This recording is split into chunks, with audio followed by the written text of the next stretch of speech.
பூர்வ குடிமக்கள் கடுமையான முறையிலே எதிர்ப்பை தெரிவிக்கிறார்கள். இது என்ன அநியாயம் என்று தெரிவித்து இந்த அரசாங்கத்திற்கு எதிராக, பிரிட்டிஷுக்கு எதிராக ஒரு பெரிய கலகமே அங்கே நடக்கிறது. இப்படி கலகம் நடந்து கொண்டிருக்கக்கூடிய வேளையிலேயே 1948 மே மாதம் 14ஆம் தேதி என்று பிரிட்டிஷ் இஸ்ரேல் என்பது தனி நாடு என்று அங்கீகாரம் கொடுத்து அங்கீகாரம் கொடுத்த மறுநாள், அங்கீகாரம் கொடுத்தது என்னைக்கு? மே 14 1948. மறுநாள் மே 15 ஒரு போர் நடக்கும். நாடுங்கிறது உருவானதே எப்பதான்? மே 14 தான். மே 14 நாடு உருவாயிருக்குன்னா அப்ப அடுத்த நாள் போர் வந்துச்சுன்னா இந்த நாடு தாங்குமா? இப்படி நாம யோசிச்சு, ஆனா மே 15 போர் வருது. இந்த பூர்வ குடிமக்கள், இந்த பலஸ்தீன மக்கள் தாக்குகிறார்கள். பலஸ்தீன மக்கள் மட்டுமல்ல, இந்த பலஸ்தீனத்துக்கு ஆதரவாக பக்கத்து நாடுகள் துணைக்கு வருகிறது. எகிப்து துணைக்கு வருகிறது, ஜோர்டான் துணைக்கு வருகிறது. இந்த மூன்று நாடுகளும் சேர்ந்து இஸ்ரேலை தாக்குகிறது, இஸ்ரேலுக்கு எதிராக போர் செய்கிறது. ஒரு புது நாடு நேத்து உருவாயிருக்கு, இன்னைக்கு போர் வந்திருக்குன்னா தாக்கு பிடிக்க முடியுமா? தாக்கு பிடிச்சது மட்டுமில்ல, அந்த போரில் வெற்றியும் அடைகிறார். எவ்வளவு பெரிய ஒரு கிரிமினலாக, சூழ்ச்சிகள் தெரிந்தவனாக, ஒரு கொள்ளைப்புறம் வழியாக தன்னுடைய பதவியை தக்க வைத்துக் கொள்வதற்கு எதையும் செய்பவனாக இருப்பான் பாருங்க. அவனுடைய வரலாறிலேயே எந்த இடத்துல அதிகாரம் இருக்குதோ அவன் பக்கம் போய் சாஞ்சிக்குவான். தன்னுடைய இருப்பை தக்க வைத்துக் கொள்வதற்கு எதையும் செய்ய துணிந்த ஒரு கூட்டமாக, சூழ்ச்சிகள் நிறைந்த ஒரு கூட்டமாக இவர்கள் இருந்திருக்கிறார்கள் என்பதற்கு இது ஒரு சான்று. எல்லாம் வல்ல ஏக இறைவனின் அன்பும் அருளும் நம் உயிரினு மேலான நபிகள் நாயகம் ஸல்லல்லாஹு அலைஹி வஸல்லம் அவர்கள் மீதும், அவர்களது வாழ்க்கை வழிகாட்டுதல்களை தங்களால் இயன்றளவு பின்பற்றி வாழ்ந்து மரணித்த நபித்தோழர்கள் மீதும், நபித்தோழியர்கள் மீதும், குறிப்பாக இங்கு அமர்ந்திருக்கும் நம் அனைவர் மீதும் என்றென்றும் நின்று நிலவட்டுமாக. கண்ணியத்திற்குரிய எல்லாம் வல்ல அல்லாஹ்வின் நல்லடியார்களே, இஸ்ரவேலர்கள் ஒரு வரலாற்று பார்வை என்ற தலைப்பின் கீழாக கடந்த சில நாட்களாக வரலாற்று நிகழ்வுகளை நாம் அறிந்து வருகிறோம். அந்த வரிசையில் நேற்றைய தினம் நபி ஈசா அலைஹிஸ்ஸலாம் அவர்களின் காலத்தில் யூதர்கள் ஈசா அலைஹிஸ்ஸலாம் அவர்களுக்கு எதிராக எப்படியெல்லாம் துன்புறுத்தினார்கள், விமர்சனங்களை அள்ளி வீசினார்கள் என்பதையும், ரோமர்களுடைய ஆட்சி காலத்தில் இந்த யூதர்கள் எவ்வாறு விரட்டி அடிக்கப்பட்டார்கள், அதை தொடர்ந்து சிலுவை யுத்தத்தின் பொழுது எப்படியெல்லாம் யூதர்கள் விரட்டி அடிக்கப்பட்டார்கள், சிலுவை யுத்தம் என்ற பெயரிலே கிறிஸ்தவர்கள் எவ்வளவு ஒரு அராஜகத்தை இஸ்லாமிய அரசாங்கங்களின் மீது கட்டவிழ்த்தார்கள் என்பதையும், 300 ஆண்டுகள் நடைபெற்ற சிலுவை யுத்தம் முடிவிலே இந்த ஜெருசலம், பலஸ்தீன் இஸ்லாமியர்களுடைய கையில்தான் இருந்தது. அந்த நேரத்தில் ஒரு யூதன் கூட அந்த பலஸ்தீனம் பகுதியிலே இல்லாமல் தப்பித்தால் போதும் என்று வெவ்வேறு நாடுகளுக்கு சென்று விட்டார்கள். இஸ்லாமியர்களுடைய கையில் இந்த பலஸ்தீன் தேசம் வந்ததற்கு சலாஹுத்தீன் அய்யூபி அவர்தான் மிக முக்கியமான ஒரு காரணமாக இருந்தார். பல இஸ்லாமிய அரசர்கள் அவர்களுடைய நிர்வாக சீர்கேடுகளின் காரணமாக சிலுவை யுத்தத்தில் தாக்கு பிடிக்க முடியாமல் அவர்கள் இருந்த சமயத்திலே சலாஹுத்தீன் அய்யூபி தான் அதை மீட்டெடுத்தார் என்பதை பார்த்தோம். அவரிலிருந்து கிட்டத்தட்ட அதன் பிறகு இந்த ஜெருசலம், பலஸ்தீனுடைய ஆட்சி என்பது முஸ்லிம்களுடைய கையில தான் இருந்தது. சிலுவை யுத்தம் நடைபெற்றாலும் அதிலே வெற்றி தோல்வி என்பது மாறி மாறி வந்தாலும் இறுதியிலே முஸ்லிம்களுடைய கையில் தான் அதனுடைய அதிகாரம் இருந்தது.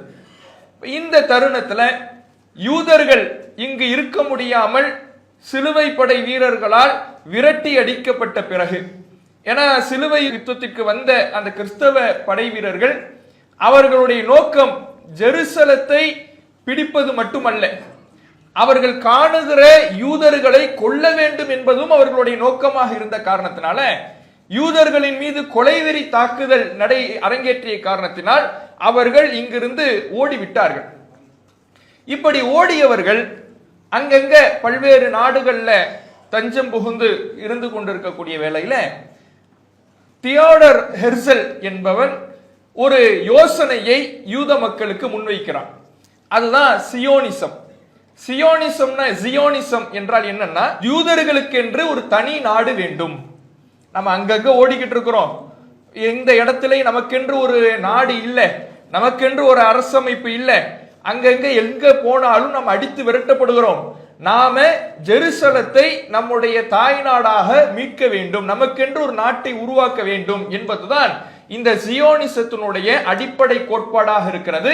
அதை முதலிலே யூதர்களுக்கு மத்தியிலே பல்வேறு யோசனைகளோடு எப்படியெல்லாம் நாம இதை மீட்டெடுக்கலாம், எப்படியெல்லாம் நமக்கென்று ஒரு நாடை உருவாக்கலாம் என்று பல்வேறு யோசனைகளோடு ஐடியாவை முன்வைத்து பல பணக்காரர்களையும் சந்தித்து முதல் ஆலோசனை கூட்டத்தை நடத்துகிற பொழுது வெறும் 6 யூதர்கள் மட்டும்தான் அந்த ஆலோசனை கூட்டத்தில் கலந்துக்கிறாங்க. வெறும் 6 பணக்காரர்கள் தான் அந்த ஆலோசனை கூட்டத்திலே கலந்து கொள்ளுகிறார்கள். அவர்களுக்கு மத்தியிலே அது எடுத்துரைக்கப்படும் பொழுது அவனுடைய யோசனைகள் மிகுந்த வரவேற்பை தருகிறது. ஏன்னா பொதுவாகவே யூதர்கள் அந்த ஜெருசலத்துக்கு போய் வசிக்கணும் என்கின்ற எண்ணம் உள்ளவர்களாக இருந்த காரணத்தினால் எல்லா இடங்களிலேயும் விரட்டி அடிக்கப்பட்டு எந்த இடத்திலேயும் தங்க முடியாமல் ஒரு நிலையை அவர்கள் அனுபவித்து வந்த காரணத்தினால் அவர்கள் நமக்கென்று ஒரு நாடு வேணும், அது ஜெருசலமாக இருக்க வேண்டும், பலஸ்தீனாக இருக்க வேண்டும் என்ற எண்ண ஓட்டம் எல்லா யூதர்களுக்கு மத்தியிலேயும் இருந்தது. ஆனா எப்படி அதை அடைவது என்ற வழி தெரியாமல் தான் எல்லா யூதர்களும் இருந்தானுங்க. அப்படியான ஒரு கட்டத்துல இந்த தியோடர் ஹெர்சல் என்பவன் ஒரு ஐடியாவை முன்வைக்கும் பொழுது ஒரு பெரிய வரவேற்பு யூதர்கள் இடத்துல கிடைக்கும். முதல் ஆலோசனை கூட்டத்துல 6 பேர் இருக்கிறாங்க. அடுத்த ஆலோசனை கூட்டத்தில் அதிகமான நபர்கள் கலந்து கொள்கிறார்கள். இப்படி பல கட்ட ஆலோசனை கூட்டங்கள் நடைபெற்று யூதர்களிடத்தில் இந்த கருத்து வெகுவாக கவரப்படுகிறது. கடைசியில் அவர்கள் திட்டம் தீட்டுகிறார்கள். நாம நாட்டை உருவாக்குவதா இருந்தா சாதாரணமா உருவாக்கிட முடியாது. அதற்கென்று பெரிய நிதி வேண்டும், பொருளாதாரம் வேண்டும். அந்த பொருளாதாரத்துக்கு நாம என்ன பண்ணணும்னா ஒரு பேங்கை உருவாக்க வேண்டும். ஒரு வங்கியை, ஒரு பேங்கையே நாம என்ன செய்யணும், உருவாக்கணும். அந்த பேங்கினுடைய வேலை என்ன அப்படின்னா 2 வேலை. ஒன்று, யூதர்கள், உலகம் முழுவதும் பரவி இருக்கக்கூடிய யூதர்கள், யூத செல்வந்தர்கள் இந்த நாட்டுக்காக, யூத நாட்டை உருவாக்க வேண்டும் என்பதற்காக, ஜியோனிசத்துக்காக நிதியை நன்கொடைகளாக வழங்க வேண்டும். அந்த நிதி வந்துகிட்டே இருக்கும் பேங்குக்கு, அது சேமிப்பாக வந்து கொண்டே சேர்ந்து கொண்டே இருக்கும். இன்னொரு பக்கம் பேங்க்னாலே கடன் கொடுக்கும்ல, அதுபோல நாம மக்களுக்கு கடன் வழங்க வேண்டும். எப்படி கடன் வழங்குறது? அவர்களுடைய நிலத்தை அடைமானமாக பெற்றுக்கொண்டு கடன் கொடுக்கிறது. யாரு கடன் கேட்கிறாங்களோ அவங்களுக்கு கடன் கொடுக்கணும். எப்படி கடன் கொடுக்கணும்?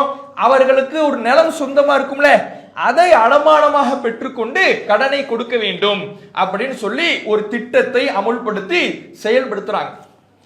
இப்போ பலஸ்தீனத்துல துருக்கியர்களுடைய ஆட்சி இருக்குது. அதாவது 20ஆம் நூற்றாண்டினுடைய துவக்கம் 1900, 1905 இந்த ஆண்டு காலங்களில் துருக்கியர்களுடைய ஆளுகைக்கு கீழே தான் இந்த பலஸ்தீன் பகுதி இருக்கிறது. அந்த மக்கள் பொருளாதாரத்துல ரொம்ப நலிவடைந்த மக்களாக அந்த பலஸ்தீன் பகுதியில் வாழ்ந்த அரேபிய மக்கள் ரொம்ப பொருளாதாரத்தில் நலிவடைந்தவர்களாக அந்த நேரத்தில் இருக்கிறாங்க. இப்ப இவர்கள் என்ன பண்றாங்கன்னா இந்த பேங்க்ல போய் கடன் வாங்குறாங்க. இந்த யூதர்கள் உருவாக்கின பேங்க் இருக்குல்ல, இந்த அவர்களுக்கு இதெல்லாம் தெரியாது. இவர்கள் சியோனிசத்துக்காக உருவாக்கி இருக்கிறார்கள். அவர்கள் ஒரு நாட்டை உருவாக்கத்தான் இப்படியான கடன் கொடுக்கிறாங்க. இதெல்லாம் அவர்களுக்கு தெரியாதுல்ல. உடனே என்ன பண்றாங்கன்னா போய் தங்களுடைய நிலத்தை அடைமானமாக வைத்து கடனை வாங்குறாங்க. அந்த கடன் என்ன ஆகுது? வட்டிக்கு மேல வட்டி போட்டு அந்த கடனை நிறைவேற்ற முடியாத சூழல் வரும் பொழுது அவர்கள் அடைமானமாக வைத்த அந்த இடத்தை இவர்கள் கையகப்படுத்துகிறார்கள். கையகப்படுத்திட்டு என்ன பண்றாங்க? இப்ப யூதர்களுக்கு சொந்தமாக அந்த பலஸ்தீனத்திலே ஒரு அடைமானம் வைக்கப்பட்ட இடம் வந்து விடுகிறது. வந்த உடனே அந்த இடத்துல யூதர்களை குடியமர்த்துறாங்க. யாராவது ஒரு யூதன் வேறு நாட்டில் போய் தஞ்சம் புகுந்திருக்கிறான்ல, இங்க வா, நீ போய் பலஸ்தீனத்துல நமக்குன்னு ஒரு சொந்தமா ஒரு இடம் இருக்கு, அந்த இடத்துல போய் நீ தங்கு, அவனை கொண்டு போய் வைக்கிறது. இப்படியே ஒவ்வொரு நிலமாக கையகப்படுத்துறாங்க. இப்ப பணம் ஒரு பக்கம் சேர்ந்துகிட்டு இருக்கு. உலகம் முழுக்க இருக்கக்கூடிய யூதர்கள் இந்த வங்கியில பணம் போடுறான்ல, நன்கொடையை செலுத்துகிறான்ல, அந்த பணம் ஒரு புறம் சேர்ந்துகிட்டு இருக்கு. அந்த பணத்தை வைத்து நிலத்தை வாங்குறான். பலஸ்தீனத்துல நிலத்தை வாங்குறான். எப்படி வாங்குறான் தெரியுமா? இப்ப உதாரணத்துக்கு மார்க்கெட் வேல்யூல ஒரு ஸ்கொயர் ஃபீட்டு 5000 அப்படின்னு வைங்க. மார்க்கெட் வேல்யூல ஒரு ஸ்கொயர் ஃபீட் 5000னா ஒரு ஸ்கொயர் ஃபீட்டுக்கு நான் 20000 தரேன், நிலத்தை கொடு. நீ பலஸ்தீனத்துல உன் நிலத்துக்கு ஒரு ஸ்கொயர் ஃபீட் 5000 தான் உன்னை விற்கிறதா இருந்தா, ஆனா நான் எவ்வளவு தரேன்? 20000 ஒரு ஸ்கொயர் ஃபீட்டுக்கு தரேன். அப்ப பல மடங்கு அதிகமாக தொகையை கொடுத்து அவர்களுடைய நிலத்தை யூதர்கள் வாங்குறானுங்க. வாங்கி வாங்கி வாங்கி இது மாதிரி கொஞ்சம் கொஞ்சமாக அந்த நிலத்தை வாங்கி வாங்கி ஒரு இடத்தை வாங்கிட்டானா ஒரு யூதனை கூப்பிட்டு நீங்க போய் தங்கு, அடுத்த இடத்த வாங்கிட்டானா இன்னொரு யூதனை கூப்பிட்டு நீ அங்க போய் தங்கு. இப்படியே கொஞ்சமாக அந்த நாட்டிலே குடியேறுகிறார்கள். குடியேறியவர்கள் கொஞ்ச காலத்துக்கு பிறகு இவர்களுடைய அடாவடித்தனம் எப்படி மாறுதுன்னா, இது நால்வரை கடன் கொடுத்துட்டு கையகப்படுத்தினான்ல, இதுக்கப்புறம் மிரட்ட ஆரம்பிக்கிறான். இப்ப பக்கத்துல நான் இருக்கிறேன், யூத குடும்பம் இருக்கு, அந்த பக்கம் ஒரு யூத குடும்பம் இருக்கு, நடுவுல நீ என்ன பண்ண போற? உன் இடத்தை கொடுக்குறியா இல்ல உனக்கு எதிராக நான் ஏதாவது கேஸ் போடட்டுமா, உன்னை அடிச்சு துவைக்கட்டுமா என்று ரவுடித்தனமாக அந்த இடத்தை என்ன பண்றான்? கையகப்படுத்துறான். இப்படியாக யூதர்கள் அந்த பலஸ்தீனத்துக்கு கொஞ்சமாக என்ன செய்யறாங்க? குடிபெயர்ந்து தங்களுக்கு என்று ஒரு இடத்தை வாங்குகிறார்கள். இதுதான் அந்த தியோடர் ஹெர்சல் என்ற சியோனிச ஐடியாவை முன்வைத்தவன் சொன்ன முதல் ஐடியா என்பது இதுதான். இப்படியே கொஞ்சமா குடியேறிட்டாங்களா? குடியேறின உடனே இப்ப துருக்கியினுடைய ஆட்சி இருந்தாலும் உலகத்திலேயே பிரிட்டனுடைய காலனித்துவம் தான் எங்கு பார்த்தாலும் இருந்துச்சு. இந்தியாவை பிரிட்டிஷ்கார ஆண்டான்ல, இது போல அந்த துருக்கியையும் பிரிட்டிஷனுடைய ஆளுகைக்கு கீழே வருகிறது. அந்த பிரிட்டிஷ்ட போய் இந்த தியோடர் ஹெர்சல் இது போன்ற முக்கிய பணக்காரர்கள், முக்கிய தலைவர், யூத தலைவர்கள்லாம் போறானுங்க.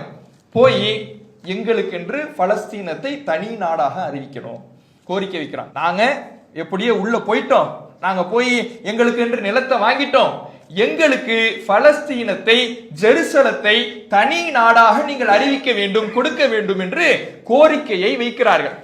அப்படி கோரிக்கை வைக்கும் பொழுது பிரிட்டிஷனுடைய வெளியுறவு கொள்கை அமைச்சராக இருந்த பால்ஃபர் என்பவன் அவன் என்ன பண்றான்னா, அவன் ஒரு அறிக்கையை விடுகிறான். என்ன அறிக்கை?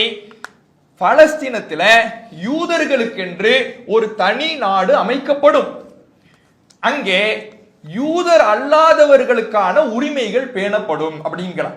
யூதர்களுக்கு தனி நாடு அமைக்கப்படும், யூதர் அல்லாத மக்களுடைய உரிமைகள் பேணப்படும்னா அப்ப அவன் சொல்லக்கூடிய அந்த வார்த்தையிலேயே யூதர் அல்லாத மக்களுக்கு இந்த நாட்டில் இடம் கிடையாது, முஸ்லிம்களுக்கு இடம் கிடையாது, மற்ற மக்களுக்கு இடம் கிடையாது, முழுக்க அது யூத நாடு, அந்த நாட்டில் யூதர் அல்லாதவர்களுடைய உரிமைகள் பேணப்படும்ங்கிற ஒரு வார்த்தையை போட்ட உடனே அப்ப அந்த நாடு நமக்கு சொந்தமாக போகிறது என்று அவர்கள் எல்லாம், யூதர்கள் எல்லாம் குதித்து கொண்டு இருக்கிறார்கள்.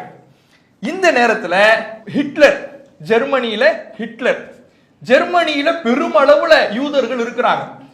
ஜெர்மனியில யூதர்கள் பெருமளவில் இருக்கின்ற பொழுது ஹிட்லருடைய ஆட்சி ஒரு மிகப்பெரிய யூதர்களுக்கு எதிராக பல்வேறு தாக்குதல்களை ஹிட்லர் கட்டவிழ்க்கிறான். கடுமையாக அவர்களை சித்திரவதை செய்து கொள்கிறான், ஒரு இன படுகொலையை செய்கிறான், விதவிதமாக கொள்ளுகிறான்.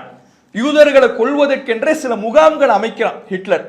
முகாம்கள் அமைத்து அந்த முகாம்களில் அடைத்து அவர்களை ஒரு கால்நடைகளை விட மோசமாக நடத்தி உணவு கொடுக்காம, தண்ணி கொடுக்காம கடுமையான முறையில கொள்ளுகிறான். ஒரு கட்டடத்துல போய் அவங்களை அடைச்சிருவான், காத்து போறதுக்கே வழி இருக்காது, அந்த கட்டடத்துக்குள்ள விஷ வாயுவை செலுத்தி கொன்றான். இப்படி கடுமையான முறையில கொள்ளுகின்ற பொழுது இங்கே ஜெர்மனியில இருக்கக்கூடிய சில யூதர்கள் என்ன பண்றாங்கன்னா, தப்பிச்சு நாம பலஸ்தீனத்துக்கு போயிடுவோம், இன்னும் கொஞ்சம் ஆட்களுக்கு குடியேறான்.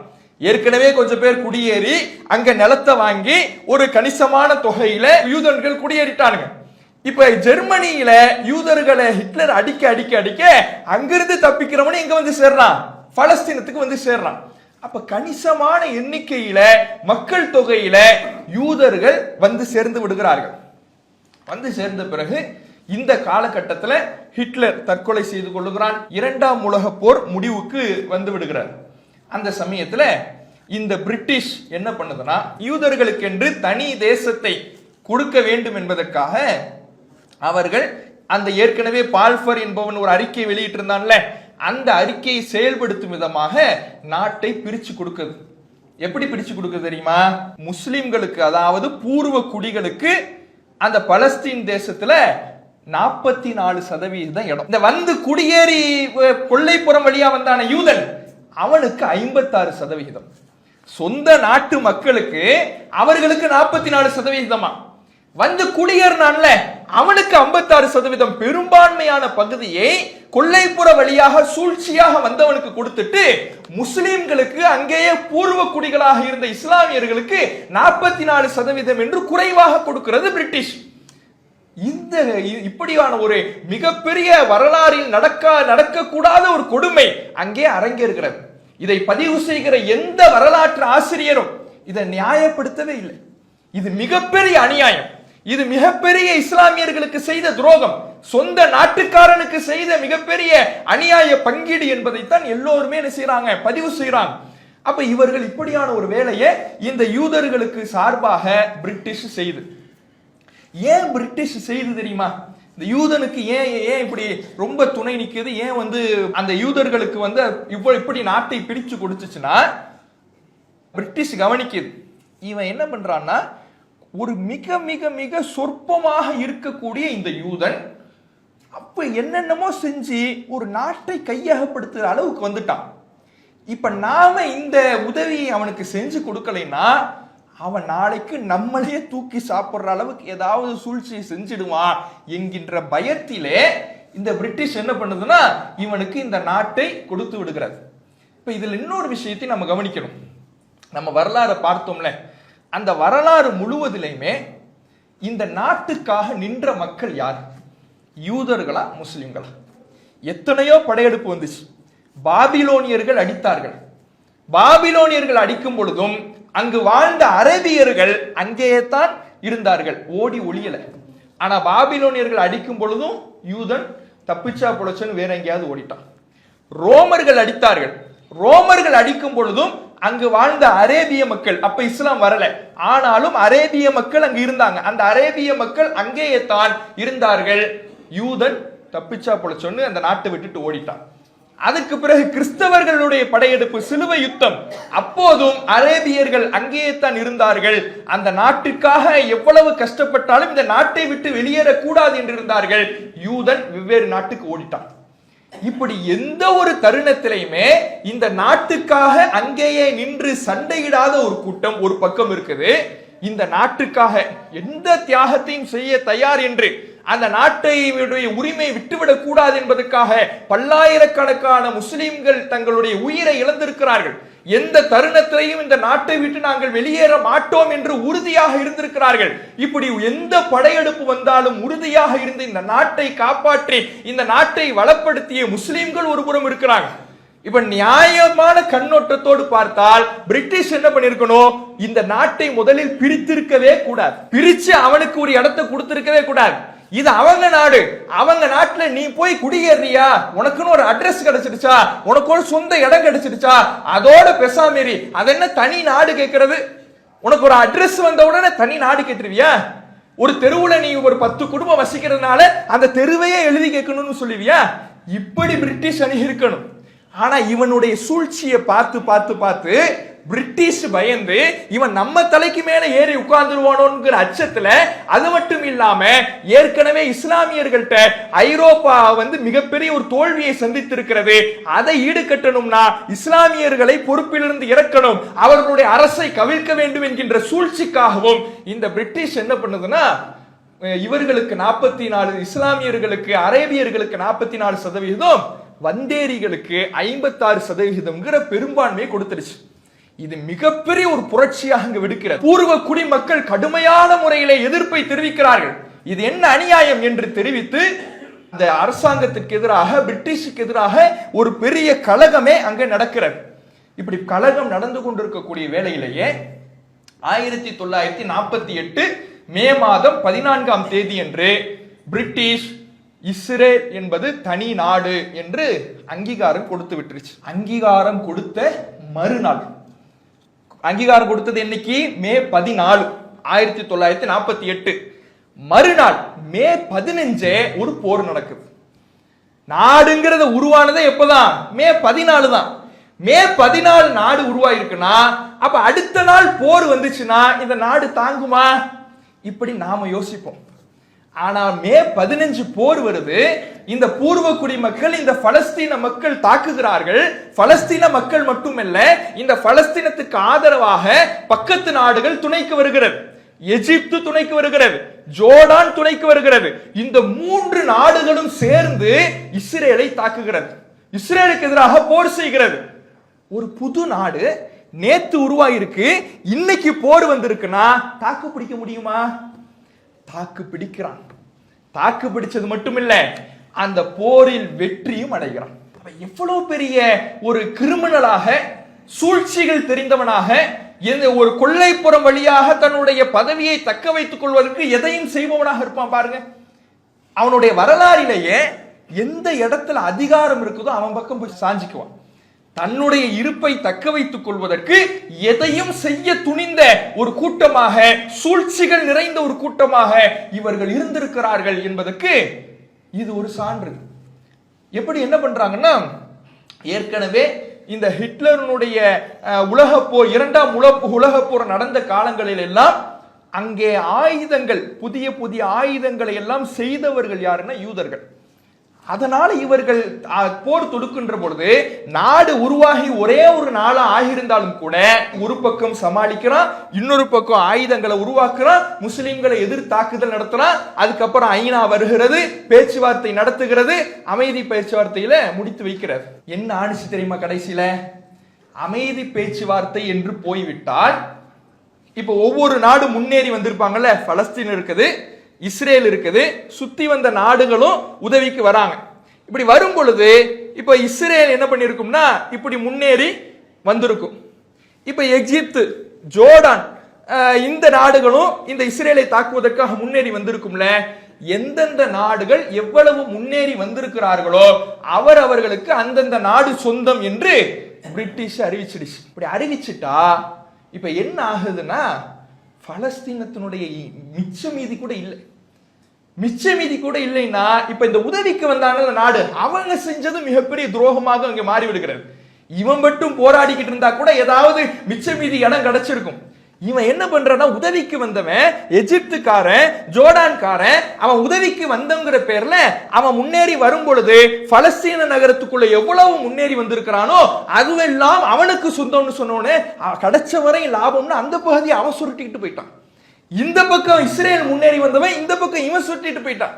இப்ப கொடுத்த 44% இல்லாமல் வெறும் 22% வந்து நிக்கிறாங்க. 78% அளவுக்கு போயிடுச்சு பலஸ்தீனத்துல. மிச்ச மீதி இருக்கிறது 22% வந்து நிக்கிறாங்க இந்த பலஸ்தீன மக்கள்.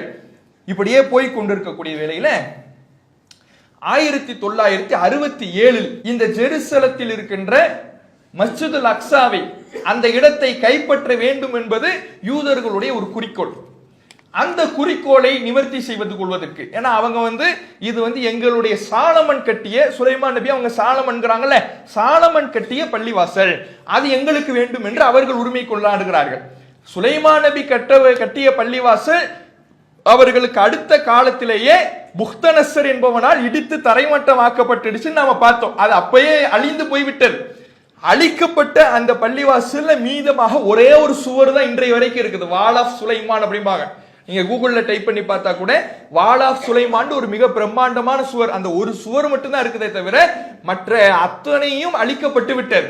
அப்ப அதற்கு பிறகு உமர் ரலியல்லாஹு அவர்களுடைய காலத்திற்கு பிறகு உமையாக்களுடைய ஆட்சி காலத்துல தான் மஸ்ஜித் அல் அக்ஸா கட்டப்படுகிறது. அப்படி கட்டப்பட்ட பள்ளிவாசல் முஸ்லிம்களுக்கு பாத்திரமானதாக இருக்கிறது. இன்னும் சொல்ல போனால் இந்த ஜெருசலம் என்பது எங்களுக்கு இறைவனால் வாக்களிக்கப்பட்டதுன்னு யூதர்கள் சொல்றாங்க. மூசா நபியோட எங்களை தான் அல்லாஹ் போ சொன்னாங்கிறாங்க. எதுக்காக போ சொன்னா? அல்லாஹ் இவர்களை போ சொன்னது எதுக்காக? இவர்கள் யூதர்கள் என்ற இனத்துக்காகவா அல்லது ஈமானுக்காகவா? நீ அல்லாஹ்வை நம்பிக்கை கொண்டிருக்கிற, அல்லாஹ்வை நம்பிக்கை கொண்டிருக்கிறதுனால் அல்லாஹ் கொடுத்த பரிசு. இன்னைக்கு இருக்கக்கூடிய யூதன் அல்லாஹ்வை நம்பி இருக்கிறானா? அப்ப இறைவன் கொடுத்த பரிசு என்பது, இறைவன் கொடுத்த தகுதி என்பது ஈமானுக்காகத்தானே தவிர யூதன் என்கின்ற ஒரு இனத்துக்காக இல்லை என்பதை நாம புரியணும். இதை நாம மூசா நபியினுடைய வரலாறை அறிந்த பொழுதே மேலோட்டமாக தெரிந்து கொண்டோம்.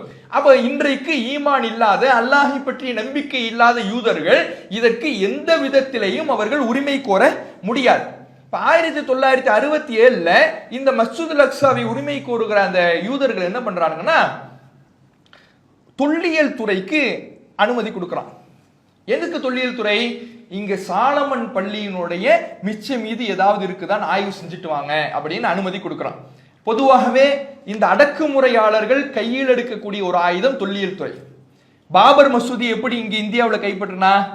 தொல்லியல் துறைன்னு உள்ள அனுப்பி அவர்களின் மூலமாக சான்றுகளே இல்லைனாலும் கூட்டு மனசாட்சியின் அடிப்படையில் இந்திய அரசாங்கம் தீர்ப்பு கொடுத்தது.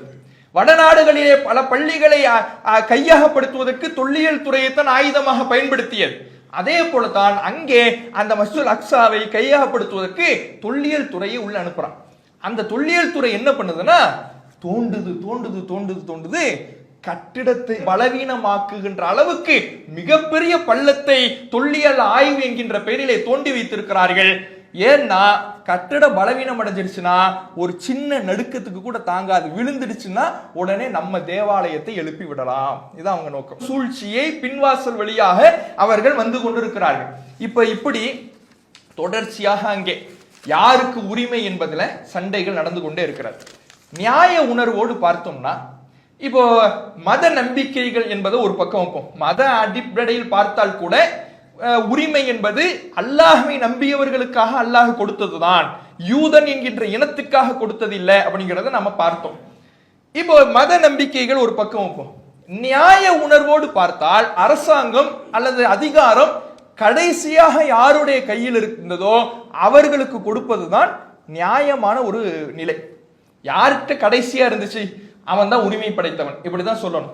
இல்ல 10 தலைமுறைக்கு முன்னாடி அங்க இருந்து எங்களுக்கு உரிமை இருந்துச்சு, 100 தலைமுறைக்கு முன்னாடி எங்களுக்கு இருந்துச்சு, இப்படி சொல்லி உரிமையை கொடுக்க முடியுமா? இப்படி கொடுப்பது பச்சை அயோக்கியத்தனம், பச்சை துரோகம். எங்களுடைய நம்பிக்கை அப்படி இருக்குன்னு கொடுக்க முடியுமா? பாபர் மசூதியை இன்றைக்கு இந்தியாவில் அப்படிதான் கையகப்படுத்தினாங்க. பாபர் மசூதியை என்ன சொல்லி கையப்படுத்தினாங்க? அது பாபர் எழுப்பிய பள்ளிவாசல். பள்ளிவாசல் என்பது முஸ்லிம்களுடைய நிர்வாகத்திற்கு கீழே இருக்குது. அப்ப யாருக்கு சொந்தம்னு கொடுக்கணும்? நியாயமா பார்த்தா முஸ்லிம்களுக்கு சொந்தமானு கொடுக்கணும். ஆனா இவன் என்ன பண்றான்? இதுக்கு முன்னாடி இங்க எங்களுடைய கடவுளுடைய ஆலயம் இருந்துச்சு, ராமர் இங்கதான் பிறந்தாரு, அதனால எங்களுடைய நம்பிக்கைப்படி இப்படி இருக்குதுன்னு சொன்னா தன்னுடைய கையில அதிகாரம் இருக்கிறது என்கின்ற காரணத்தினால பொய்யாக மக்களுடைய மனசாட்சி என்கின்ற பெயரிலே அது பாபர் மசூதியை அபகரிச்சிட்டான்ல. இதே மாதிரி தான் பலஸ்தீனை இஸ்ரேல் என்ற பெயரிலே அபகரித்து வைத்திருக்கிறான். நம்பிக்கையின் பெயரால் அபகரித்து வைத்திருக்கிறார்கள். இந்த துரோகம் என்பது சிறுபான்மையின மக்களின் மீது எதிராக, இஸ்லாமியர்களுக்கு எதிராக இஸ்ரேல் தொட்டு இங்க பாபர் மசூதி வரை நடைபெற்று கொண்டுதான் இருக்கிறது. அதைத்தான் இப்போது திருப்பரங்குன்றம் என்கின்ற பெயரிலேயும் பிரச்சனைகளை கிளப்பி கொண்டு இருக்கிறார்கள். இப்போ இவ்வளவும் பாடுபட்டுக்கிட்டு இருக்கிறாங்க அந்த மக்கள். பலஸ்தீனத்துல இருக்கக்கூடிய மக்கள், அவர்களுக்கு நோன்பு, பெருநாள் எல்லாமே கட்டிட இடிபாடுகளுக்கு இடையில தான் நடக்குது. நோன்பு திறக்கிறாங்க, கட்டிட இடிபாடுகள், அந்த இடிபாடுகளுக்கு நடுவில் சுஃப்ரா விரிச்சு நோன்பு திறக்கிறாங்க. நோன்பா இருந்தாலும் சரி, என்ன பெருநாள் பண்டிகையாக இருந்தாலும் சரி, எந்த சந்தோஷமான நிகழ்வாக இருந்தாலும் சரி, இடிபாடுகளுக்கு இடையில் தான் அவர்களுடைய வாழ்க்கை சென்று கொண்டிருக்கிறது. அவ்வளவு பெரிய ஒரு இன அழிப்பை அங்கே இஸ்ரேல் கட்டவிழ்த்து கொண்டிருக்கிறது. அவர்களுடைய பசி, தனக்கு இருக்க ஒரு நாடு கிடைத்தாலும் இஸ்லாமியர்களை அங்கு இருக்கக்கூடிய பலஸ்தீன மக்களை கூண்டோடு அழித்து விட வேண்டும் என்று வெறிபிடித்து அலைகிறான் அந்த யூத நெதன்யாகு என்பவன்.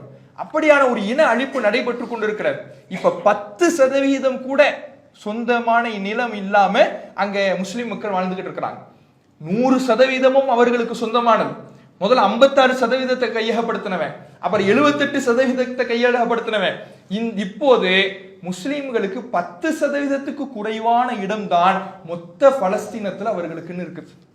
பாக்கி எல்லாமே அவன் எடுக்கிறான். இந்த மாதிரி ஒரு அநியாயம் உலகத்துல எங்கும் நடக்காது. முஸ்லிம்கள் என்கின்ற காரணத்தினால் துணைக்கு சப்போர்ட்டுக்கு யாரும் வருவது கிடையாது. இஸ்ரேல் என்பது 1948 உருவான பொழுது இங்கே இந்தியாவிலிருந்து கண்டித்தவர் மகாத்மா காந்தி அவர்கள். அவர் கண்டிக்கிறார். ஆனா இன்றைக்கு அந்த தேசத்தின் பிரதமர் என்பவர் இஸ்ரேலுக்கு சப்போர்ட்டா வந்து நிற்கிறார். அப்ப இப்படியான துரோகங்கள் அந்த மக்களுக்கு தொடர்ச்சியா நடந்துகிட்டு இருக்கு. இதுல நாம இன்னொன்னே கவனிக்கணும். இப்படியெல்லாம் யூதர்கள் ஜியோனிசம் என்கின்ற பெயரிலே இஸ்ரேலை கையகப்படுத்துவது ஒரு பக்கம்னாலும், சில யூதர்கள் இருக்கிறாங்க, அவர்கள் ஒரு அமைப்பை 1938 துவங்கி இருக்கிறாங்க. நெதுரே கர்த்தா அப்படிங்கிற ஒரு அமைப்பு.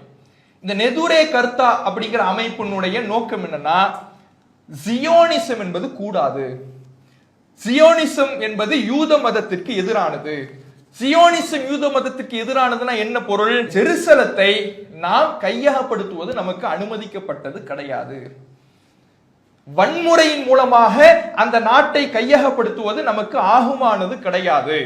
அது நம்முடைய மதத்திற்கு எதிரானது, நம்முடைய வேதத்திற்கு எதிரானது என்று யூத மதகுருமார்கள் எல்லாம் சேர்ந்து நெதுரே கர்த்தான் ஒரு அமைப்பை நிறுவி இந்த இஸ்ரேலுக்கு எதிராக இப்போது பிரச்சாரம் செய்து கொண்டிருக்கிறார்கள். அவர்கள் காட்டக்கூடிய ஆதாரம் என்ன தெரியுமா? அவர்களுடைய நம்ம ஏற்கனவே தல்மூதுங்கிற ஒரு வேதம் பார்த்தோம்ல, யூதர்களுடைய தல்மூது அப்படிங்கிற நூல், அதுல கெத்தூபாட் அப்படிங்கிற ஒரு அத்தியாயம் இருக்குது. அதுல 111வது வசனம் 111a அப்படிங்கிற பகுதியில கடவுள் ஒரு 3 சத்தியங்களை செய்தார் அப்படின்னு அவங்க எழுதி வச்சிருக்கிறாங்க. 3 பிரமாணங்களை அந்த கடவுள் செய்தார்னு எழுதி வச்சிருக்கிறாங்க. அதுல ஒண்ணு என்ன தெரியுமா? இஸ்ரவேல மக்களுக்கு கடவுள் சொன்ன பிரமாணம் என்ன சொன்னாரு? நீங்கள் ஜெருசலத்துக்கு அடக்குமுறையினால் வன்முறையினால் ஒரேடியாக நீங்கள் போர் செய்து போகக்கூடாது. ஜெருசலத்துக்கு நீங்கள் மீண்டும் போவதாக இருந்தால் இறைவனிடமிருந்து ஒரு தூதர் வருவார், மெசையா மீட்பர் வருவார், அவரோடு தான் நீங்கள் போக வேண்டுமே தவிர நீங்களாக போய் ஜெருசலத்தை கையகப்படுத்த கூடாதுன்னு அவர்கள் வேதம் சொல்வதை மேற்கோள் காட்டி யூத மதகுருமார்கள் ஒரு கூட்டம் நெதுரே கர்த்தாங்கிற ஒரு அமைப்பை உருவாக்கி இஸ்ரேல் என்கின்ற நாடு யூத மதத்துக்கே எதிரான நாடு என்று இன்றைக்கு பிரச்சாரம் செஞ்சுக்கிட்டு இருக்கிறாங்க. அவர்கள் 1938 துவங்கிய அமைப்பு. ஆனால் அவர்கள் மிக குறைவானவர்கள், யூதர்கள்ல பெரும்பான்மையானவர்கள் கிடையாது. ஏன்னா யூதர்கள்ல பெரும்பான்மையானவன் எப்படி இருப்பாங்கிறது நம்ம இவ்வளவு நாள் பார்த்தோம். சூழ்ச்சி, பொறாமை, கெட்ட எண்ணம், ஏமாத்து வேலை, துரோகம், இதுதான் அவர்களுடைய இயல்பு. அதுல சில மக்கள் இது போன்று இருக்கிறார்கள் என்பதை நம்ம பார்க்கிறோம். இதுல இன்னொன்னு என்னன்னா, அவங்க நம்பிக்கை என்னன்னா, மெஸ்ஸாயா மீட்பர் என்பவர் வருவார், இறைவனிடத்திலிருந்து ஒரு தூதர் வருவார், அவர் தான் நம்மளை ஜெருசலத்துக்கு கூட்டிட்டு போவாரே தவிர நாம போய் கையகப்படுத்த கூடாது என்பது அவர்களுடைய நம்பிக்கை. அப்ப அதற்கு அவர்களுடைய நம்பிக்கைக்கு எதிராக, அவர்களுடைய வேதத்திற்கு எதிராகத்தான் இன்றைக்கு இந்த யூதர்கள் ஒரு கோர தாண்டவத்தை, வன்முறை வெறியாட்டத்தை நிகழ்த்தி கொண்டிருக்கிறார்கள் என்பதை பார்க்கிறோம். இப்ப மெஸ்ஸையா வருவாருங்கிறாங்கல்ல, இது யூதர்களுடைய மிக முக்கியமான நம்பிக்கை. யூதர்களுடைய நம்பிக்கை என்னன்னா, ஒரு தூதர் வருவார், ஒரு மெஸ்ஸையா வருவார், ஒரு மீட்பர் வருவார் அப்படின்னு நம்புறாங்க. இந்த நம்பிக்கை எப்போ உள்ள நம்பிக்கை தெரியுமா? ஈசா நபி வரதுக்கு முன்னாடியிலிருந்து இதை நம்பிக்கிட்டே இருக்கிறான். ஈசா நபி வரதுக்கு முன்னாடியிலிருந்தே அவன் என்ன நம்புறான்னா, என்ன தௌராத்துல ஒரு நபி வருவாருன்னு அல்லாஹ் முன்னறிப்பு செஞ்சிருக்கிறான். முன்னறிப்பு செஞ்சா வந்தா நம்பணும்ல. ஈசா நபி வரும் பொழுதும் எங்களுக்கென்று ஒரு மீட்பர் வருவான்னு சொல்லிக்கிட்டு இருந்தான். ஈசா நபி வந்தாரு, குழந்தையா இருக்கும் பொழுதே நான் தான் அந்த மீட்பர், நான் தான் அந்த தூதர்கிறான், நீங்க இல்லைன்னு மறுத்துட்டான். ரசூலுல்லாஹ் வருவதற்கு முன்னாடி சொல்லிக்கிட்டு இருந்தான். அதனாலதான் நபிகள் நாயகம் ஸல்லல்லாஹு அலைஹி வஸல்லம் காலத்துல யூதர்கள் மதீனாவுக்கு வந்து தஞ்சம் அடைஞ்சாங்கன்னு பார்த்தோம்ல. அப்படி தஞ்சம் அடைந்ததனுடைய காரணம் என்னன்னா, அரேபியா பகுதியில் இருந்துதான் ஒரு இறை தூதர், ஒரு மெஸ்ஸையா, ஒரு மீட்பர் வருவார் என்று யூதர்கள் நம்பிக்கிட்டு இருந்தாங்க. அதனாலதான் மதீனாவுக்கு வந்து தஞ்சம் அடைஞ்சாங்க. அப்படி தஞ்சம் அடைந்தவர்கள் தங்களுடைய இறைவனிடத்தில் அவர்கள் துவாவும் செஞ்சாங்களாம். என்ன துவா செஞ்சாங்க? கானும் மின் கபுல் யஸ்தஃப்திஹூன அலல்லதீன கஃபரு. அவர்கள் தங்களுடைய இறைவனிடத்துல உதவி தேடிக் கொண்டிருந்தார்கள். எங்களை மீட்கணும், எங்களுக்குன்னு ஒரு விடிவு காலம் வரணும், நாங்க துரத்தப்படுறோம், அடிக்கப்படுறோம் அப்படின்னு இறைவன்ட்டு துவா கேட்டுக்கிட்டு இருந்தானா. கேட்டுட்டு இருக்கும் பொழுது ரசூலுல்லாஹ் அல்லாஹ் அனுப்புறான். அனுப்புன உடனே ஏத்துக்கணும்ல, இவன் தானே கேட்கிறான், இவன் தானே மீட்பர் வரணும்னு ஆசைப்படுறான். அப்ப அல்ல ரசூலுல்லாஹ் வந்த உடனே ஏத்துக்கணும்ல. கஃபரு பிஹி, நீங்க அதெல்லாம் கிடையாது, அந்த மீட்பர் நீங்க கிடையாது. ஈசா நபி வரதுக்கு முன்னாடி கேட்டா ஈசா நபி வந்தாரு, ஈசா நபி வந்த உடனே நீங்க அந்த மீட்பர் கிடையாதுன்னு மறுத்தான். ரசூலுல்லாஹ் வரதுக்கு முன்னாடி கேட்டா ரசூலுல்லாஹ் வருவாங்க நம்புனா, ரசூலுல்லாஹ் வந்த உடனே நான் தான் அந்த ரசூல், நான் தான் அந்த இறை தூதர் சொன்னேன், நீங்க கிடையாதுன்னு மறுக்கிறான். இதை அல்லாஹ் குர்ஆனிலே பதிவு செய்கிறான். ஏண்டா உதவி தேடுன, தூதர் வரணும்னு கேட்ட, தூதரை நான் அனுப்புன நீ மறுக்கிறிய. அல்லாஹ் கடுமையாக அவர்களை கண்டிக்கிறான். எந்த அளவுக்கு இறைவன் சொல்றான்னா, இவர்கள் வேண்டும் என்று மறுக்கிறார்கள், இவர்கள் வேண்டுமென்றே இறை தூதரை மறுக்கிறார்கள். ஏன்னா இறை தூதரை அவர்கள் எப்படி அறிந்து கொள்வார்கள்னா, யஅரிஃபுனஹு கமா யஅரிஃபுன அப்னாஹும், தங்களுடைய பிள்ளைகளை அறிவதை போல அறிவாங்க. பிள்ளை யாருன்னு தெரியாதுன்னு சொல்ல முடியுமா? என் பிள்ளைய பார்த்துட்டு யாருன்னே தெரியல சொல்ல முடியுமா? எவ்வளவு தெளிவாக அறிவோம், அதே போல இறை தூதரை நபிகள் நாயகம் ஸல்லல்லாஹு அலைஹி வஸல்லம் அவர்களை அவர்களுக்கு தெரியும். இறை தூதர் என்பது அவர்களுக்கு உறுதியாக தெரியும், அவர்களுடைய வேதத்தில் சொல்லப்பட்டிருந்தது. ஆனால் அவர்கள் மறுத்தார்கள். ஏன்? பொறாமையின் காரணத்தினால், அவர்களுடைய உள்ளத்தில் இருந்த வஞ்சகத்தின் காரணத்தினால்.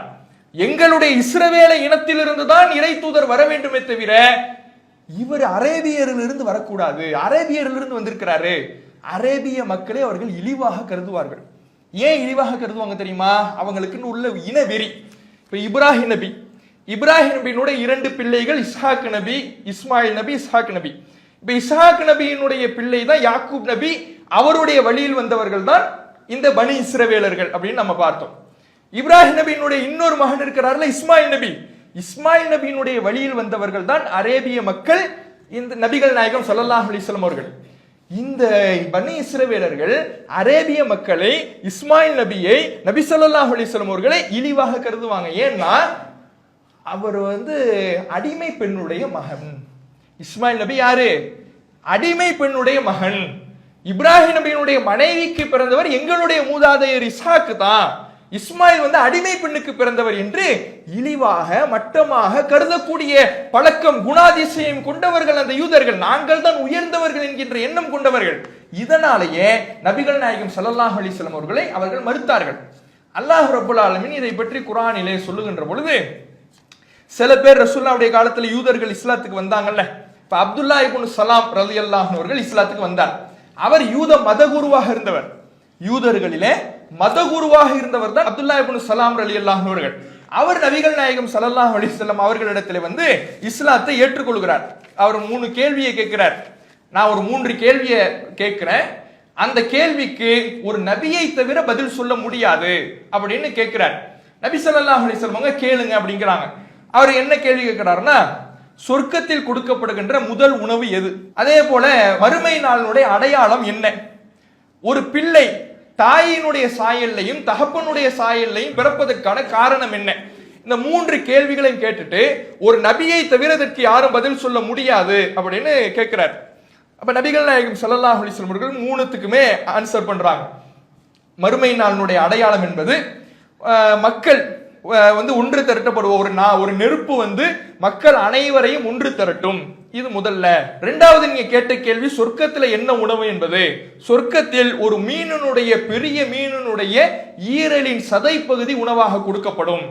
மூணாவது கேள்வி, ஒரு பிள்ளை தாயினுடைய சாயலையும் தகப்பனுடைய சாயலையும் இருப்பதற்கு காரணம் என்ன?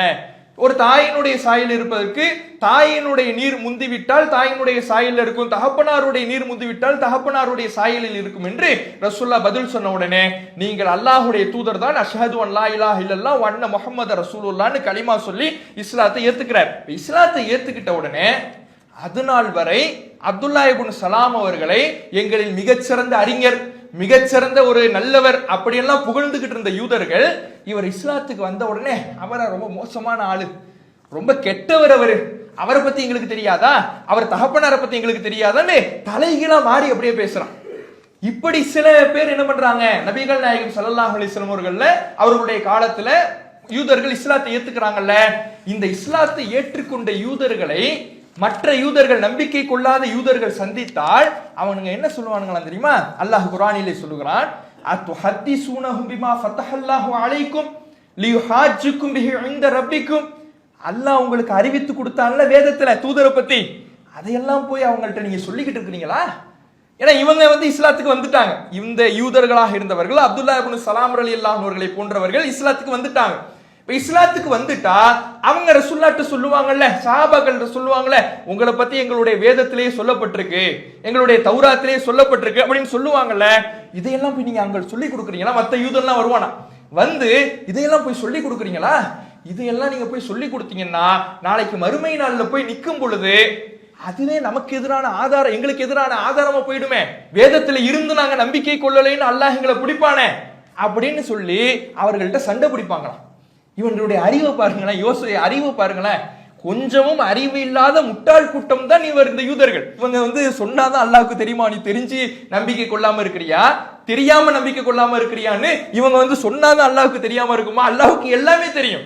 ஆனா இவனுக்கு என்ன, அந்த புத்தி அப்படித்தானே வேலை செய்யும். புத்தி என்பது ஈமான் இருந்தால்தான் தெளிவாக இருக்கும்.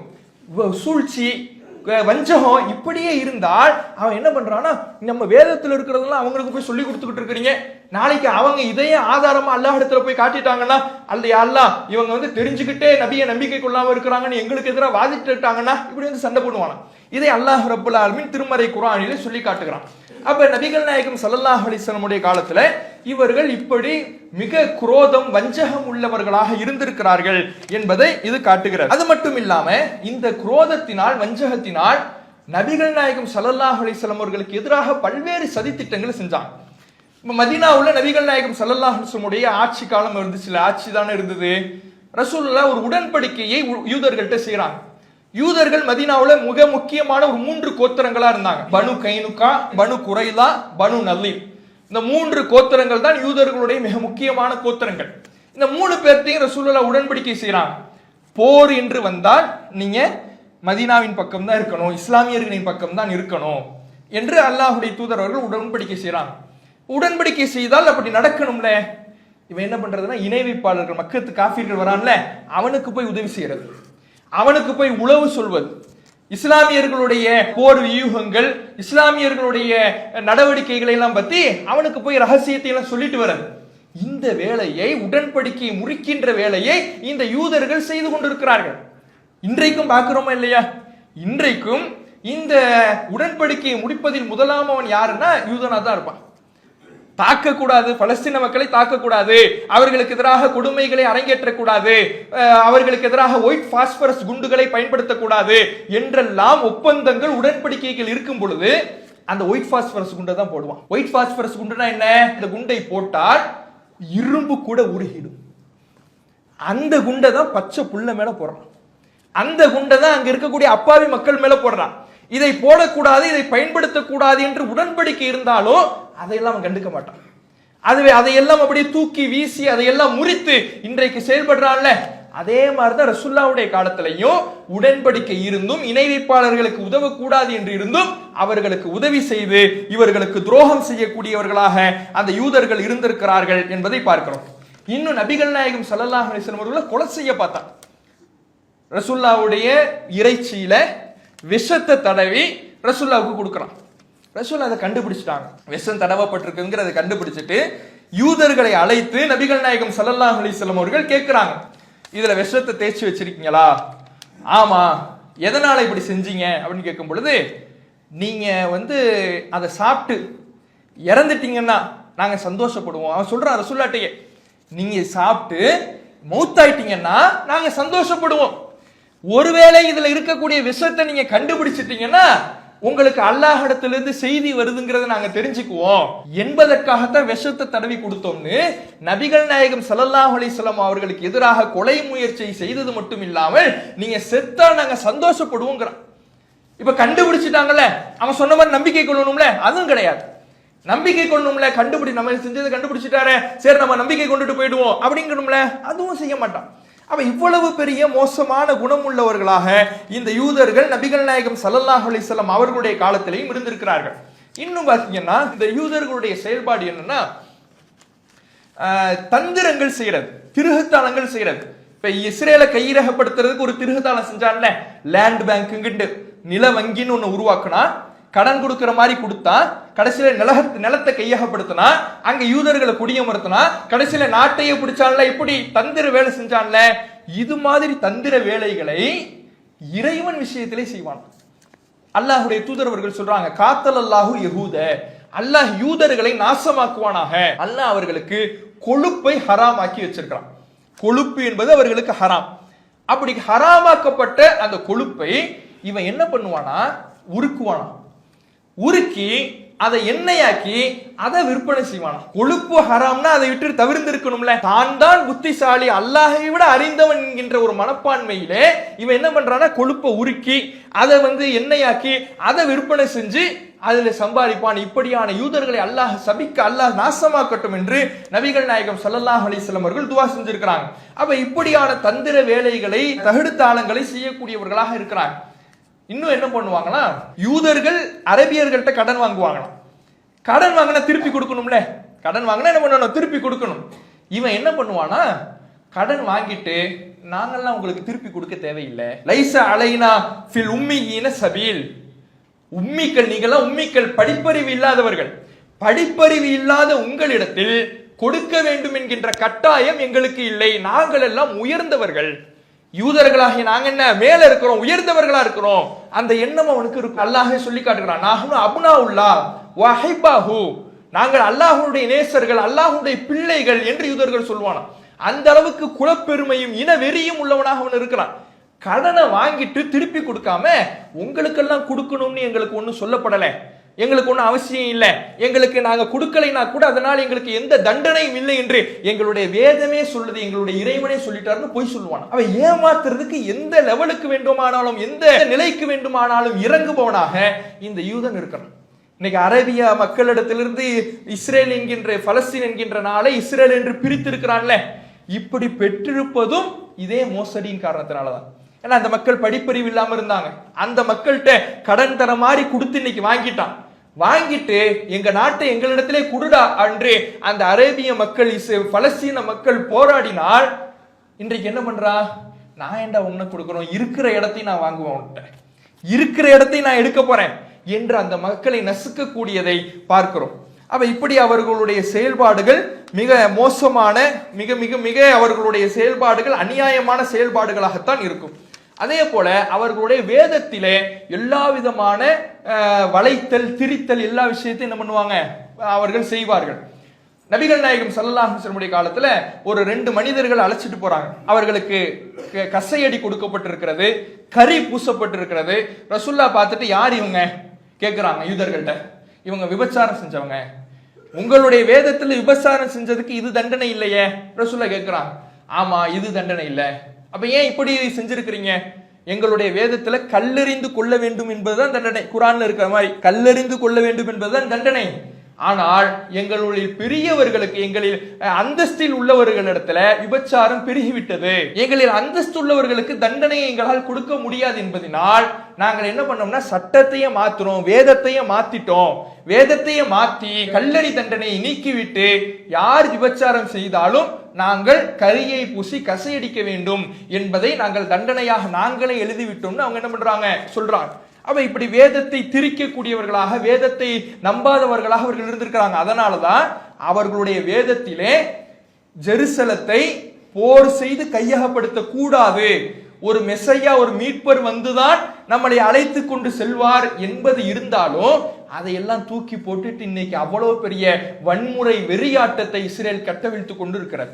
அப்ப இவ்வளவு மோசமானவர்களாகத்தான் இந்த யூதர்கள் வரலாறு முழுவதிலே, அவர்களுடைய வரலாறு முழுவதிலையும் நபிகள் நாயகம் ஸல்லல்லாஹு அலைஹி வஸல்லம் அவர்களுடைய காலத்திலேயும் இன்றைய காலகட்டத்திலேயும் மிக மிக மிக மோசமானவர்களாக, மோசமான குணம் கொண்டவர்களாக, ஒப்பந்தங்களை, உடன்படிக்கைகளை முறிக்கக்கூடியவர்களாக, அல்லாஹ்வுடைய விஷயத்திலே மோசடி செய்யக்கூடியவர்களாக, சருகக்கூடியவர்களாக, அதே போல ஏமாற்று வேலைகள் செய்யக்கூடியவர்களாக என்று அந்த யூதர்கள் இருந்திருக்கிறார்கள் என்கின்ற மொத்த வரலாறையும் பார்த்திருக்கிறோம்.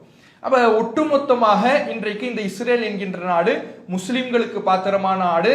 முஸ்லிம்கள் தான் அதனுடைய உரிமை எந்த நேரத்திலையும் விட்டுவிடக் கூடாது என்பதற்காக ஒவ்வொரு காலகட்டத்திலையும் பாடுபட்டவர்கள், போரிட்டவர்கள், சண்டையிட்டவர்கள், எல்லா விதமான தியாகங்களையும் செய்தவர்கள். இந்த கூட்டம் புறவாசல் வழியாக வந்து இன்றைக்கு உட்கார்ந்து அதிகாரம் செலுத்தி கொண்டிருப்பதை நாம பார்க்கிறோம். இப்போ நம்ம கடைசியாக ஒரே ஒரு செய்தியை தெரிந்து கொண்டு இந்த தொடர் உரையினுடைய நிறைவுக்கு வந்துடும். எப்போதெல்லாம் இஸ்ரேலுக்கும் பலஸ்தீன மக்களுக்கும் சண்டை நடக்குதோ, முஸ்லிம்களுக்கும் யூதர்களுக்கும் சண்டை நடக்குதோ, அப்போதெல்லாம் ஒரு செய்தி நமக்கு மத்தியில வலம் வரும். மறுமை நாளினுடைய அடையாளம், யூதர்களோடு ஒரு போர் நடக்கும் அப்படிங்கிற ஒரு செய்தி அதிகமாக பரப்பப்படும். ஆனா அப்படி ஒரு செய்தி இருக்குதான்னு கேட்டா, யூதர்களுக்கும் முஸ்லிம்களுக்கும் சண்டை வரும்னு செய்தி இருக்குது. ஆனால் அதை இப்ப நடக்கிற சண்டைகள் இருக்குதுல்ல, ஹமாஸுக்கும் இஸ்ரேலுக்கும் நடக்கிற சண்டை, இதோடு முடித்து போடுகின்ற செய்தியாக அது இல்லை. ஏன்னா கடைசி காலத்துல ஈசா அலைஹிஸ்ஸலாம் அவர்கள் மறுமை நாளினுடைய அடையாளமாக வருவாங்கல்ல, அப்போது நடக்கக்கூடிய சண்டையை பற்றி பேசக்கூடிய செய்தியாகத்தான் அந்த செய்தி இருக்கிறது. ஏன்னா அந்த காலகட்டத்தில் அந்த சண்டையில யூதர்கள் பாறைகளுக்கு பின்னாலையும் மரங்களுக்கு பின்னாலே ஒளிந்து கொண்டிருக்கின்ற பொழுது பாறைகளும் மரங்களும் பேசுமா. முஸ்லிம்கள்ட்ட என்ன பண்ணுமா, பாறைகளும் மரங்களும் பேசுமா, என் பின்னாடி ஒரு யூதன் ஒளிந்திருக்கிறான் என்று பேசுமா. இப்ப பாறைகளும் மரங்களும் இப்ப பேசுதா? பாறைகள் மரங்கள்லாம் பேசும்னாலே அது எப்ப நடக்கக்கூடிய நிகழ்வாக நம்ம புரியணும்? மறுமை நாளுடைய நெருக்கத்தில் நடக்கக்கூடிய நிகழ்வு. ஏன்னா மறுமை நாளுடைய நெருக்கத்துல தான் என்ன நடக்கும்? சூரியன் கிழக்கில் உதிக்கிற சூரியன் மேற்கில உதிக்கும். அப்படியே இயற்கையே தலைகீழாக மாறும். அது போலத்தான் பாறையும் மரமும் இப்ப பேசாது. எப்ப பேசும்? அந்த இயற்கையே தலைகீழாக நடக்கின்ற மறுமை நாளில் பேசும். அப்ப மறுமை நாளினுடைய நெருக்கத்தில் நடக்கக்கூடிய ஈசா அலைஹிஸ்ஸலாம் அவர்கள் நடத்தக்கூடிய அந்த போரை பற்றி தான் இந்த செய்தி பேசுறதை தவிர ஹமாஸுக்கும் இஸ்ரேலுக்கும் நடக்கக்கூடிய போரை பற்றியோ சண்டையை பற்றியோ இந்த செய்தி பேசவில்லை. அப்ப அந்த நேரத்தில் தான் இந்த யூதர்கள் ஒடுக்கப்படுவார்கள் என்கின்ற செய்தியை பார்க்கிறோம். இப்போ யூதர்கள் தங்களுடைய அதிகார பலத்தினால், அமெரிக்கா என்கின்ற அயோக்கியர்களின் துணையினால் இன்றைக்கு கைகள் ஓங்கி முஸ்லிம்களை இன அழிப்பு செய்து கொண்டிருக்கிறார்கள். அவர்களுக்கு எதிராக இந்த ரமலான் மாதத்திலே அதிகமாக நாம் என்ன செய்யணும்? துவா செய்யணும். இஸ்ரேலுக்கு முதல் எதிரியாக இருக்க வேண்டியவர்களே கிறிஸ்தவர்கள் தான். கிறிஸ்தவர்கள் யூதர்களைத்தான் முதலில் எதிர்க்க வேண்டும். ஏன்னா யூதர்கள் தான் அவர்கள் நம்புகிற இயேசு கிறிஸ்துவை விபச்சாரத்தில் பிறந்தவர் என்று சொன்னார்கள். அவர்களுடைய பார்வையிலே கொன்றார்கள். அப்படியெல்லாம் இருக்கும் பொழுது எதிர்க்க வேண்டியவர்களாக இருப்பவர்கள் இன்றைக்கு எதிரிக்கு எதிரி நண்பன் என்கின்ற அடிப்படையிலே முஸ்லிம்களை கொன்றால் போதும், முஸ்லிம்களை அழித்தால் போதும் என்று கைகோர்த்து தங்களுடைய வன்முறை வெறியாட்டத்தை கட்டவிழ்த்து விடுகிறார்கள். இந்த அநியாயக்காரர்களுக்கு எதிராக நாம் அல்லாஹ்விடத்திலே அதிகமாக துஆ செய்ய வேண்டும். இந்த இஸ்ரவேலர்களுடைய வாழ்க்கையிலிருந்து அவர்களுடைய தன்மை எதுவும் நம்மிடத்திலே வராமல் நாம பாதுகாப்பு தேட வேண்டும். அவர்களுடைய வரலாறை அல்லாஹ் சொல்லுகிறான் என்றால் அதனுடைய நோக்கம் அந்த இனம் இறைவனுடைய கோபத்திற்கு ஆளாக்கப்பட்டது என்பதல்ல. அவர்கள் செய்த காரியம் இறைவனுடைய கோபத்திற்கு உள்ளான காரியம். அவர்கள் செய்த ஏமாற்றம் அல்லாஹ்வுடைய கோபத்தை பெற்றுத்தரக்கூடிய காரியம். அந்த பண்புகள் எந்த விதத்திலையுமே நம்மிடத்தில் வராத அளவு நம்முடைய வாழ்க்கையிலே படிப்பினை பெறக்கூடிய மக்களாக நம் அனைவரையும் அல்லாஹ் ஆக்கியல் புரிவானாக பிரார்த்தித்து எனது உரையை நிறைவு செய்கின்றேன். வாஹிர் தாவான அல்ஹம்துலில்லாஹி ரப்பில் ஆலமீன். அஸ்ஸலாமு அலைக்கும் வரஹ்மத்துல்லாஹி வபரகாத்துஹு. அல்லாஹு அக்பர், அல்லாஹு அக்பர்.